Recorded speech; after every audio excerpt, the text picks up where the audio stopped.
আসসালামু আলাইকুম, সবাইকে শুভেচ্ছা জানাচ্ছি মাসুম মাহবুব।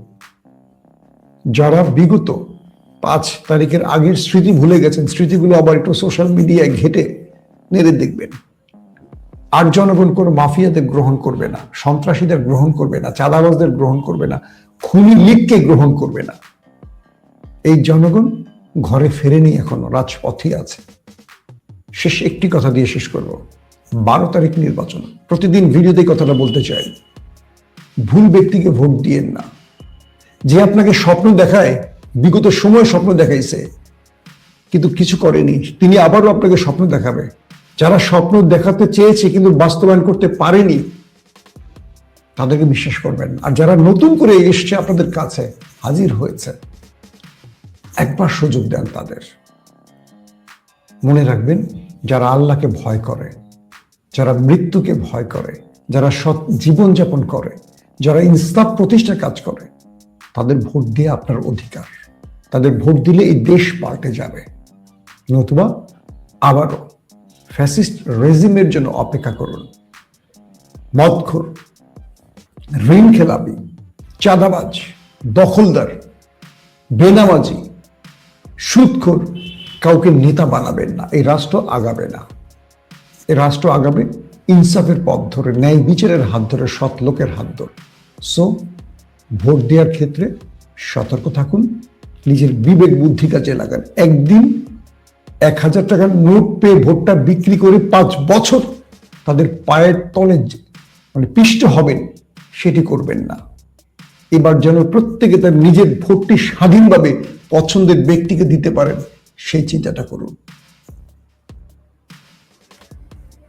12 ফেব্রুয়ারি বাংলাদেশের নির্বাচন। 13 ফেব্রুয়ারি বাংলাদেশের নতুন সরকারের কারা বসছেন সেটা জানা যাবে। 12 ফেব্রুয়ারি কি নির্বাচন হচ্ছে তবে বাংলাদেশে? অনেক প্রশ্ন রয়েছে রাজনৈতিক দলগুলোর মধ্যে, রয়েছে বাংলাদেশের 18 থেকে 20 কোটি মানুষের মধ্যে। প্রফেসর ইউনূস সরকার চেয়েছিলেন বাংলাদেশে ইতিহাসের একটা রেকর্ড করবেন, যে সবচেয়ে ফ্রি ফেয়ার ইলেকশনের মাধ্যমে। কিন্তু প্রফেসর ইউনূসের প্রশাসন ইউনূসের কথা শুনছেন কি? প্রফেসর ইউনূস কি নিজেই দিল্লির ফাঁদে পা দিয়েছেন? বেগম খালেদা জিয়ার বিএনপি কি তার নীতি আদর্শে চলছে নাকি ভিন্ন পথে চলছে? সবচেয়ে বড় প্রশ্ন উঠছে, বাংলাদেশে কি সবচেয়ে বড় দল বিএনপির ভরাডুবি হচ্ছে জামায়াত ইসলাম ক্ষমতায় আসছে? চারদিক থেকে যে আওয়াজ পাওয়া যাচ্ছে তাতে করে মনে হচ্ছে জামায়াত বড় অঘটন ঘটাতে যাচ্ছে। প্রশ্ন উঠছে, নির্বাচন বানচালের প্রশ্ন কেন উঠল? কারা নির্বাচন বানচাল করতে চায়? চলেন এই বিষয়গুলো আজকে আপনাদের লাইভ সেশনে মোটামুটি আলোচনার মাধ্যমে বোঝাবার চেষ্টা করছি। বাংলাদেশের প্রধান দুটো দল কারা এখন? একটি জামায়াত ইসলামের দাঁড়িপাল্লা, অন্যটি বিএনপির ধানের শেষ। এর বাইরে আর কেউ আলোচনায় নেই। একদিকে তারেক রহমান, অন্যদিকে ডক্টর শফিকুর রহমান। এই দুই ব্যক্তির মধ্যেই নির্বাচনটি নয়, তার প্রার্থীদের মধ্যেও এই লড়াইটি এখন চলছে। যখন নির্বাচনের আর মাত্র 4 দিন বাকি, তখন ঢাকাতে একটি শান্তিপূর্ণ আন্দোলনে পুলিশ যে নির্লজ্জভাবে হামলা করলো, এটা নেপথ্যের কারণটা কি আসলে? আমি কালকে এই ঘটনার পর থেকে পুলিশের একদম টপ সিনিয়র ব্যক্তিদের সাথে ফোনে কথা বলেছি, বেশ কজনের সাথে। ডিএমপি বা পুলিশ হেডকোয়ার্টার, এখানে বসে থাকা খুব গুরুত্বপূর্ণ কর্তাদের সাথে কথা বললাম, বুঝবার জন্য আসলে কি হয়েছে। অনেকেই বলছেন অদৃশ্য, কেউ বলছেন না দৃশ্যত কোনো কিছু। তার মানে এটা নেপথ্যে অন্য কিছু ছিল। যে পুলিশগুলো ইনকিলাব মঞ্চের ছেলেদের উপর আক্রমণ করলো, এরা একটি দলের। অধিকাংশ ক্ষেত্রে দেখবেন ইতিমধ্যে যে ছেলেটির নাম প্রকাশ পেয়েছে, সেই ছেলেটির আইডেন্টিটিও মোটামুটি সোশ্যাল মিডিয়া আপনারা পেয়ে গেছেন। কে এই ছেলেটি? কেন এইভাবে উচ্চ স্বরে কথা বললো, হাদির লাশ নিয়ে যাও বা ছাত্রদেরকে খুব খারাপ অঙ্গভঙ্গি করলো, এই বিষয়গুলো নিয়ে ইতিমধ্যে যথেষ্ট আলোচনা আসছে। সেই রাশেদ কাজী শুধু একজন নয়, এরকম বেশ কজন আসছে। আপনারা সোশ্যাল মিডিয়া যার ছবিটি দেখেছেন, আমি আরেকবার দেখাচ্ছি আপনাদের। ইতিমধ্যে আপনারা দেখেছেন সেই রাশেদ কাজী, তিনি একটি রাজনৈতিক দলের কর্মী ছিলেন, তার পরিচয় পাওয়া গেছে। কোন রাজনৈতিক দলটি সেটিও আপনারা জানেন। আমি নির্বাচনের আগে বলে নতুন করে বিভ্রান্তি সৃষ্টি করতে চাইছি না। যে ছেলেগুলো বা যে ছেলে মেয়েরা ইনকিলাব মঞ্চের ছোট্ট একটি দাবি নিয়ে আসছিল যে ওসমান হাদির বিচারিক কাজটি, তদন্তটি যেন জাতিসংঘের অধীনে হয়, এটি প্রফেসর ইউনূসের কাছে এত ঠুনকো হলো কেন যে এটি শুনবার মতো বা একটা স্মারকলিপি নেয়ার মতো বা একটা অভিযোগ নেয়ার মতো সময় তার হাতে হলো না? যে বিপ্লবীরা প্রাণ দিয়ে ইউনূসকে ক্ষমতায় বসালো, তাদেরকে 5 মিনিট সময় দেওয়ার সময় ইউনূসের নেই। কিন্তু ইউনূস সময় দিচ্ছেন কোন কোন ব্যক্তিদের? খেয়াল করবেন, রাষ্ট্রের এই চেয়ারটিতে যারা বসেন তারা জনগণকে ভুলে যান বারবার। আজকে যারা ভোট চাইছেন না, ফ্যামিলি কার্ড দেবেন, কেউ বেহেশতের টিকিট দেবেন, এই যে কথাগুলো আসছে, নির্বাচিত হবার পর আসলে জনগণকে কে কি দেবেন? কিচ্ছু দেবেন না। প্রত্যেকে নিজে নেবেন কি সেটার হিসেব বসবেন। আমি আমার দর্শককে একটা কথা বলবো, জীবনে বহু ভুল করেছেন, 54টা বছর ভুল করেছেন। এবার ভোট দেওয়ার ক্ষেত্রে প্লিজ ভুলটা করবেন না। গত 15-16 মাসে রাজনৈতিক দলগুলোর চেহারা দেখেছেন কার কেমন? বুঝে শুনে ভোটটা দেবেন প্লিজ, নতুবা এবার আওয়ামী লীগের চেয়েও কঠিন চেহারা দেখতে পারেন আপনারা। ক্ষুধার্ত রাজনীতিকরা হা করে আছে, কতটা লুটে খেতে পারে তারা। দর্শক, ইনকিলাব মঞ্চের জাবের, আমাদের ছোট ভাই, এই ছেলেটিকে পুলিশ বেদরক পিটিয়েছে, অনেককে গুলি করেছে, ঝুমাকে পিটিয়েছে, হাদির স্ত্রীকে লাঞ্ছিত করেছে। রাজশাহী বিশ্ববিদ্যালয়ের জিএস, আমরা সবাই তাকে চেনেন, সেই ছেলেটিকেও বেদম পিটিয়েছে। আম্মার কেন পিটিয়েছে? তারা কি করেছে? বলা হচ্ছে প্রফেসর ইউনূসের বাড়ির আশপাশ যমুনার 144 ধারা জারি। তাহলে শাহবাগে এসে পুলিশ পেটালো কেন? আমরা ডিএমপি কমিশনারকে দেখেছি, এই বুইড়া খাটাসকে আপনারা চিনেন সবাই, তাই না? এই যে বুইড়া খাটাস দেখতে পাচ্ছেন, তিনি নিজে প্রকাশ্যে রাস্তায় নেমে লাঠি দিয়ে আমাদের শিক্ষার্থীদের পিটিয়েছে।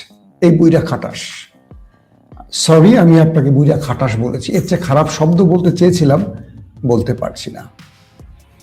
এই ব্যক্তি নিজে নেমে পিটিয়েছেন এবং তিনি ফোন করে বলছিলেন সাইজা এনে ফেলছি। উপরস্থ কাউকে বলছেন ওদেরকে পিটিয়ে সাইজে এনে ফেলেছে। বুঝতে পারছেন? বিপ্লবের চেতনাধারী সরকারের পুলিশের ডিএমপি কমিশনার, ঢাকা মহানগরের পুলিশ প্রধান বিপ্লবীদের মারছেন, আবার খুশির চোটে বলছেন ওদের মাইরা শোয়ায় ফেলছে, ওদের মাইরা সাইজে এনে ফেলছে। ওদের মানে কিভাবে মারা যায় সেই ফেসিটা তিনি তার উপরস্থ অফিসারকে দিচ্ছেন। প্রশ্ন হলো, সরকার যাবে, সরকার আসবে, কিন্তু যাদের জন্য সরকার আসে বা যারা সরকার আনে তাদের কি লাভ হয়? কিচ্ছু লাভ হয় না। আজকে সারাদিন সোশ্যাল মিডিয়া, কালকে থেকে শুরু আজকে পর্যন্ত প্রত্যেকেরই একটি দাবি, হামলাকারী পুলিশের কি বিচার হবে? এখন 12 তারিখের পর সিদ্ধান্ত হবে আসলে বিচার হবে কিনা। ইউনূস সরকার কিছু করবেন না। যে দলটির পুলিশ পিটিয়েছে সেই দলটি যদি ক্ষমতায় আসে বিচার হবে না, বরং আগামী 5 বছর মাইর খাওয়ার জন্য রেডি হন আপনারা। আওয়ামী লীগ কি পিটিয়েছে তার চেয়ে কয়েকগুণ পিটানো খাওয়ার জন্য, মার খাওয়ার জন্য প্রস্তুতি নেন। তাই বলছি, শুরুতেই বলছি যে ভোটটা দিবেন কাকে বুঝে শুনে একটু চিন্তা ভাবনা করে দিয়েন। নির্বাচনের আগে কদম বসি, সালাম কালাম, আদব লেহাজ ভুলে যায়। নির্বাচনের পরের দৃশ্যটা কি হবে চিন্তা করেন। 54 বছর তো দেখছেন, এখন দেখতে থাকেন সামনের দিনগুলোতে কি হয়। মায়ের একটা মাটিতে পড়বে না, সব পিঠে পড়বে আপনাদের। বুঝতে পারছেন না? হাসিনাই শুধু হাসিনা না, হাসিনা একটা পদবী। কালকে রাতে বলেছিলাম, আবু জেহেল, ফেরাউন, নমরুদ এগুলো কোনো ব্যক্তির নাম না। ঠিক হাসিনা কোনো ব্যক্তির নাম না। এখন আরো হাসিনা ওয়েট করছে আপনাদের জন্য। বুঝে নিয়েন কারা। আমি কোনো দলের নাম বলতে চাই না, আপনারা আপনাদের বিবেক বুদ্ধি দিয়ে বুঝবেন। কালকে দেখলাম হাদির ইনকিলাব মঞ্চের আমাদের এই ছোট ভাইদের যখন হামলা করছে পুলিশ, একটি দল সোশ্যাল মিডিয়ায় পুলিশের পক্ষে দাঁড়িয়েছে। লজ্জা লেগেছে, লজ্জা লেগেছে। সেই দলটির সাথে আমার খুব ভালো সম্পর্ক, তো খুব লজ্জা পেয়েছি। সমানে আনফ্রেন্ড আর ব্লক মারছি, এই শব্দগুলো মুখে আনতে পারছি না, ইদানিং কেন জানি মুখে গালি চলে আসে। সমানে ব্লক মারছে ফেসবুকে তাদের, যে এই মুখগুলো যেন আমাকে দেখতে না হয়, অসভ্য উচিত মুখগুলো, যাদের মধ্যে এতটুকু বিবেকবোধ, মানুষত্ববোধ নেই। কি চেয়েছিল এরা? কি নির্বাচন বানচাল করতে এসেছিল? কি বলেছিল জাবের, কি বলেছিল আম্মার? নির্বাচন সঠিক সময় হবে, এটার সাথে নির্বাচনের কোনো নির্বাচন বন্ধের কোনো সুযোগ নেই। তারা আসছিল হাদির বিচার চাইতে, কারণ এই সরকার তাল বাহানা করছে হাদির বিচার নিয়ে। এখন সামনে নির্বাচন বলে কি হাদির বিচার চাইবে না কেউ? সামনে নির্বাচন বলে আপনি আপনার জিনিসপত্রের দাম বাড়লে আপনি আন্দোলন করবেন না? আপনার অধিকার নিয়ে কথা বলবেন না সরকারের কাছে? তো এটাকে একটা গ্রুপ বলছে, ওই দেখো নির্বাচন যারা বন্ধ করতে চায় তারা মুখে নিজেদের দোষটা দিচ্ছে না, অন্যের দোষটা দিচ্ছে, অথচ তাদের দলীয় পুলিশরা এই কাজগুলো করছে। এই ডিএমপি কমিশনারকে কে বসিয়েছে, কোন দল বসিয়েছে জানেন না আপনারা?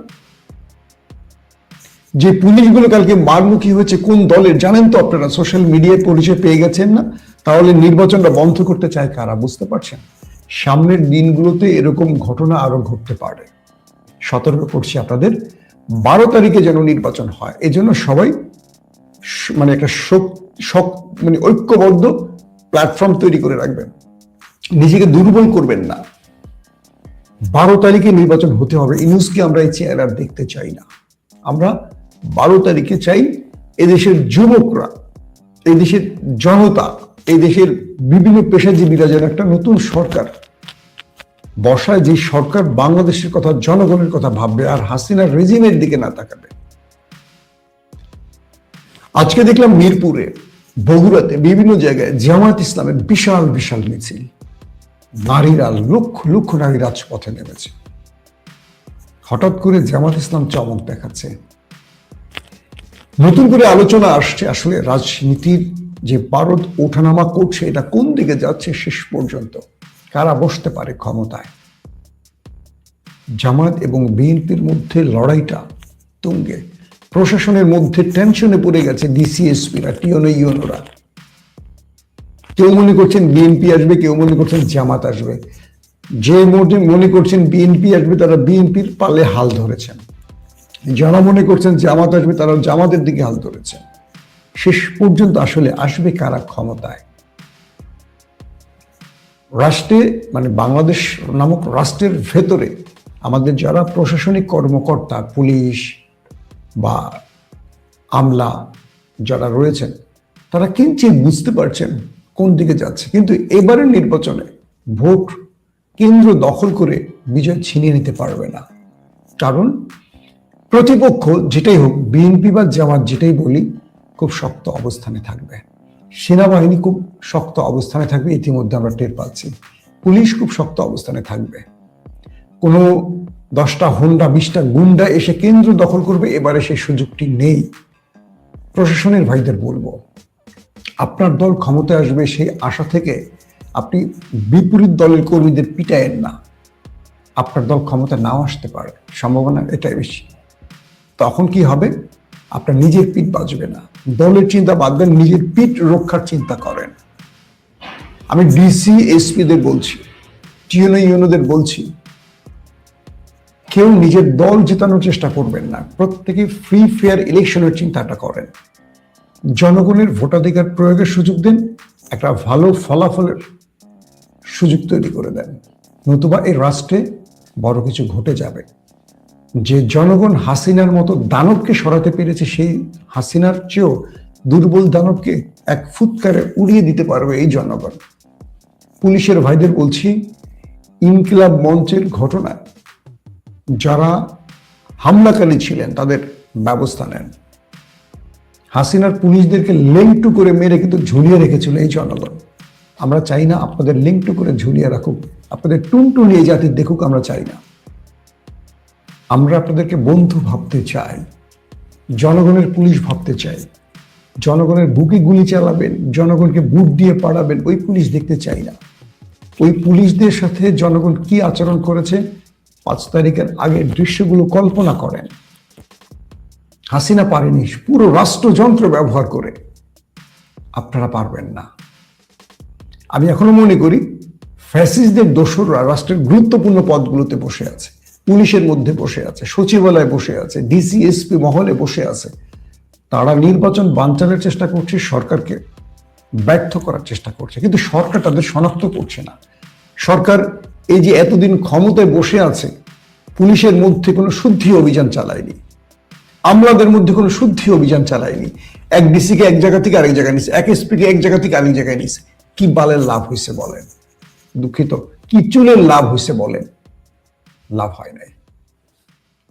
বাংলাদেশে 12 তারিখের আগে আরো বড় বড় কিছু ঘটনা ঘটবে, গোয়েন্দা সূত্রের তথ্য। কি ঘটবে আপনারা চিন্তা করেন। সর্বোচ্চ সতর্ক থাকেন, ঐক্যবদ্ধ থাকেন। বিএনপি এবং জামাতকে বলবো, নির্বাচনকে 2 দলই চান তো? যদি চান 2 দল একসঙ্গে থাকেন, কারণ হাসিনা আর হাসিনার দোসররা এই নির্বাচন বানচালের চেষ্টা করছে। বিএনপি জামাতকে দোষ দিবেন, জামাত বিএনপিকে দোষ দিবেন, এই খেলাটা বন্ধ করেন। এই খেলাটা হাসিনাই খেলতে মাঠে আসতেছে ওপারের প্রেসক্রিপশন নিয়ে। সো নিজেরা নিজেদের মধ্যে ঐক্যবদ্ধ থাকেন। আবারও বলছি, যারা ইনকিলাব মঞ্চের আমার প্রিয় ভাইদের গায়ে হাত তুলছে, তাদের বিচার চাই। বিচার এখন করবেন না পরে করবেন, সিদ্ধান্ত নেন। 12 তারিখের পর বিচারটা আমরাই করব। আল্লাহ হাফিজ।